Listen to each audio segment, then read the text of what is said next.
Look at that sun coming through those trees.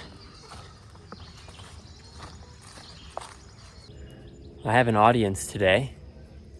We're over here by our egg layer coop. The ladies are all wondering what's going on. Not too long ago, I fenced in an area back behind the coop in the woods, and I'm able to do that because of this little door that I built. And we actually put hardware cloth underneath the bottom of the coop so they can go under there, which gives them additional shade and additional areas to scratch. But today what I wanted to show you is some broiler chicken processing infrastructure that we use.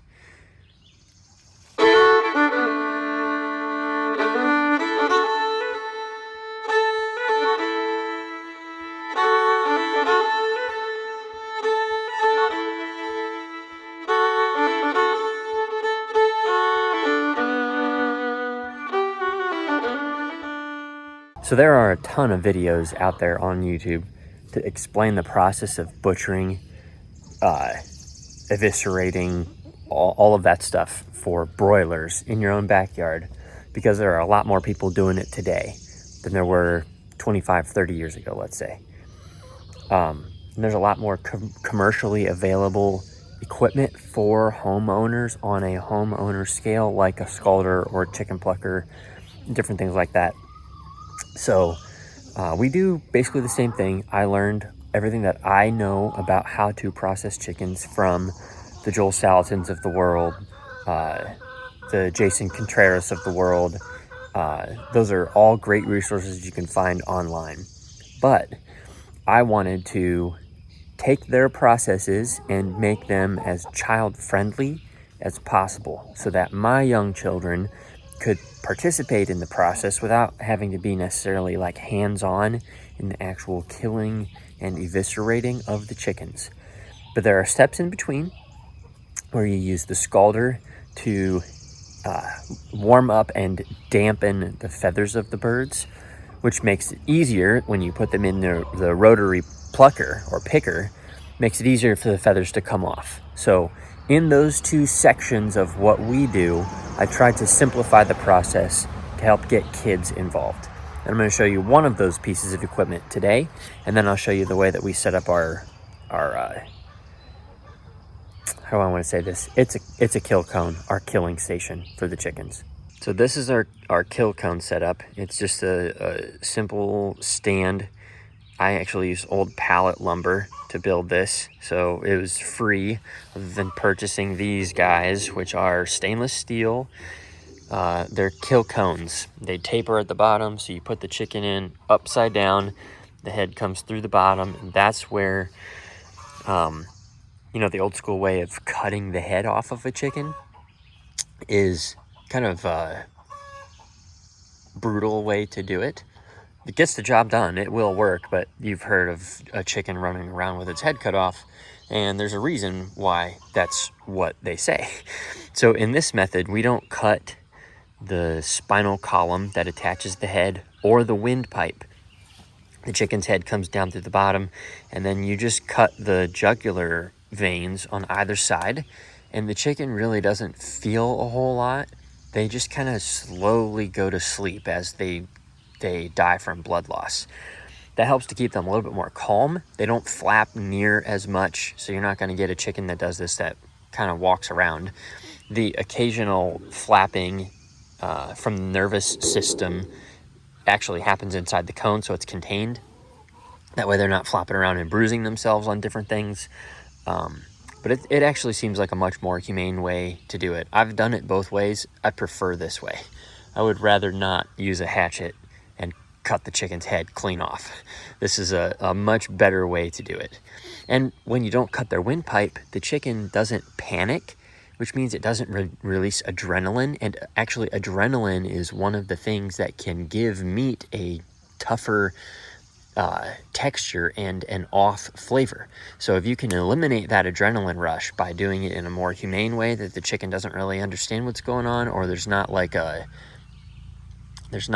reaction that the bird has that's negative, they just simply kind of fall asleep. They fall into an unconscious state as they're bleeding out. And it just makes the whole process easier for us and for the chickens. So the other piece is this. Now, I built this because I wanted a way for my kids to lift our heavy 7-8 pound chickens and dip them into that scalding water without fear of getting burned because of the weight being too heavy for them to manage, or because of just inexperience getting too close to the hot water. So the way this works, this is again old pallet lumber. You can see the way that it's built, old pallet lumber. I have a hinge up here with, this is actually a bolt that would hold like laminate countertops together. If you've seen what those are, they're like clamp bolts. That's what these flat washers are for. But I attached another piece of wood here and a simple gate latch. So the way this works is you put the chicken's feet in that little narrow spot. At the age we butcher our chickens, their legs are big enough that they don't slide out through that. So you just open this up, put the chicken's feet in there, close it around the chicken's feet, and then this can swing with gravity. And I have this is clothesline wire, clothesline rope, and I just unhook it from that eye hook there. And now you can see it works like those pump rail cars that you've seen, where I can pump this up and down to dip the chicken into the scalder. So all the weight's out there, and that rotates to be perpendicular to the ground with gravity. And my kids have this to give them extra leverage to dunk that chicken in that scalding water. This was a game changer last year. We didn't have to worry about buying heat-resistant gloves. We didn't have to worry about kids getting wet because they can control it with that boom arm. The only thing that we had to do for some of the heavier chickens was add extra weight down at the bottom to hold it in place, because the kids weren't quite strong enough to hold both the chicken and its maneuvering as well as the stand in place. But these are two pieces of essential infrastructure that we use when we process our chickens. And we have processing coming up in about 6 days. So you'll get to see some of how these are utilized when we actually do chicken processing. Hopefully that little discussion about some infrastructure that we use was helpful. The other thing that we do have is our scalder is a propane operated turkey fryer with just one of those big stainless steel drums. Big meaning it's big enough for a chicken to fall into for sure. That's what we dunk them into. And then we rent a chicken plucker. We've rented from 2 different people last year. We'll rent from different people this year, just because it's not necessarily worth it for us to buy a plucker at the moment until we decide exactly how many birds we want to do each year for our own freezer, and whether or not we want to try to sell some, who knows. We always put the tables where we do the eviscerating and the chill tanks in the coolers underneath one of those. Hello, Lewis. Underneath one of those easy up tents, so we can be under the shade. It kind of helps to keep the flies at bay. We can hang our hoses on there. So that's the way that we will organize and set up our chicken processing setup. I'm going to get ready to do the rest of the morning chores now. So hopefully this infrastructure was interesting to you and you learned a little bit. And now if you want to follow along, we'll get to feed all the animals. Good morning to you too.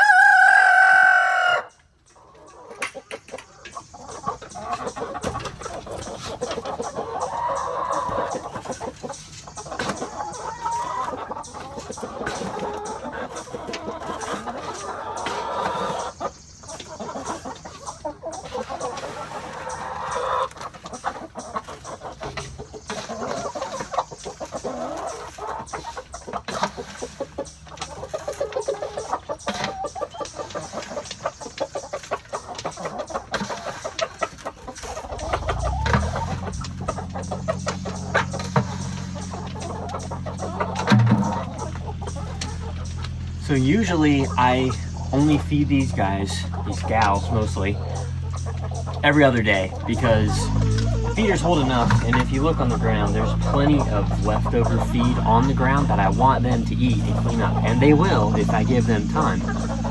If I only give them feed new every day, they'll pick through and eat what they enjoy best, and they won't eat the rest of this stuff, which means I'm wasting some of the feed, and they're not getting the most nutrition out of what we grind for them. And then over in this corner, I usually do oyster shells when it's peak laying, like right now. Almost every day they need new oyster shell, but today they seemed okay, so I'm gonna leave that alone. Let's go check on our meat chickens.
I usually do that while I have a water bucket up here filling up with water. If I do it right, my timing is about perfect where I can feed a chicken tractor and have the bucket almost filled to where I need it. I'm gonna move it to the next one. And now back down here to feed the other chickens.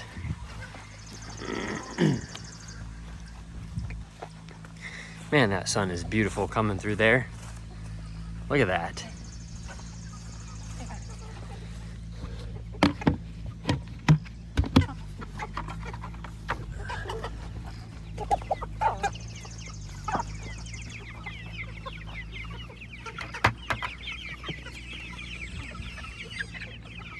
These guys have some feed left, so I'm gonna go to the other side and feed them first.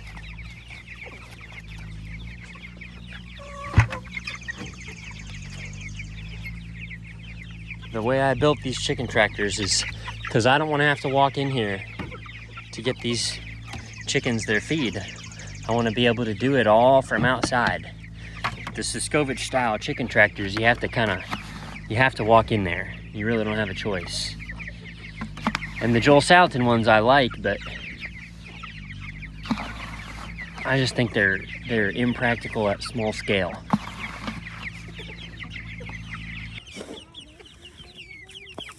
Yeah.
Your pigs have been jailbreaking on me, Rosie. What's that all about, huh? They've been coming underneath that. I don't know. They must be sticking their nose under it and not getting shocked. They're just small enough yet. So I gotta make sure this is on extra hot. Hopefully we can keep them contained. And then there's you guys.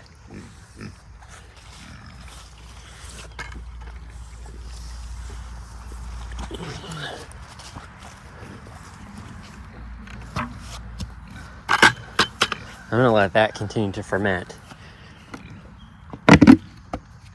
And I'll give the dry feed to the other pigs. You guys, they're cleaning out our woods. You can see that pile in the back there? Right back here? That's all rolled up fence that I had no idea was there. Let's go this way. There's one scoop. Here's your other scoop.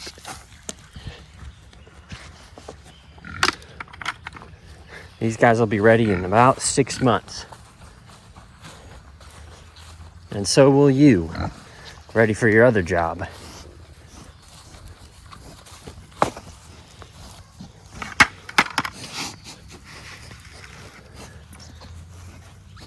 There you go, big guy.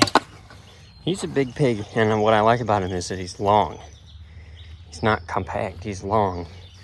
Hopefully his babies are bacon makers. Looks like I gotta clean out the water bowls and give him some more water.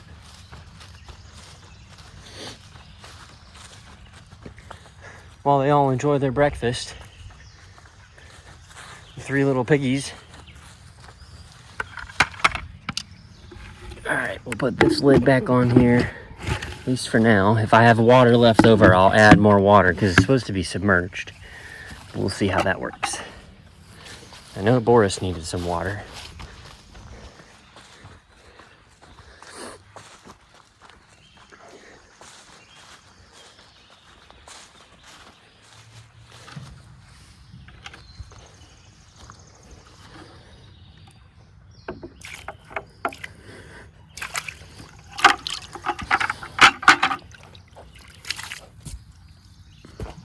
There we go.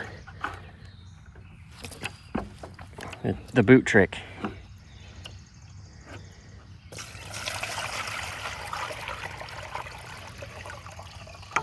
There we go.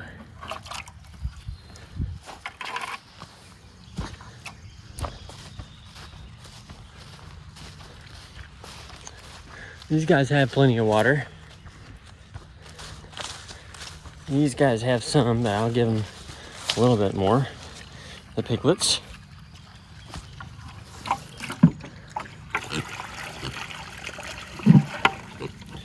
And then it looks like Rosie needs some. These pigs are about ready to be moved again. About.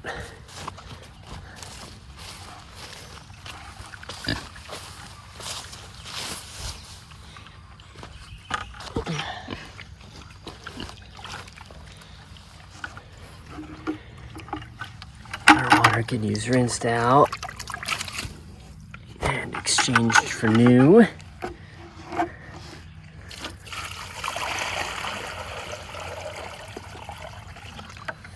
And then what's left, I'll put in that fermented feed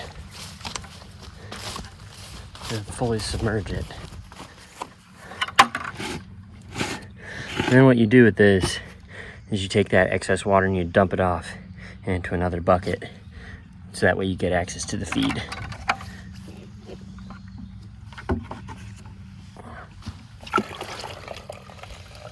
If you have enough water in here, the feed will settle underneath it. And that's what we want. When you open it up, it smells sour. Very much like sauerkraut is what it kind of smells like to me. The pigs love it. And it's more bioavailable, which means that pound for pound, they'll get more nutrition out of it. Well, that's it for today.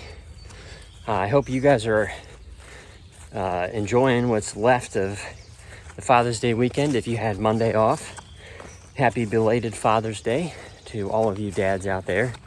If you're like me, Father's Day doesn't really mean a whole lot to me personally, other than that I love my children just like every other day. So thank you guys for watching. Hopefully that chicken infrastructure and seeing the farm chores come together in the morning was informative to you and fun.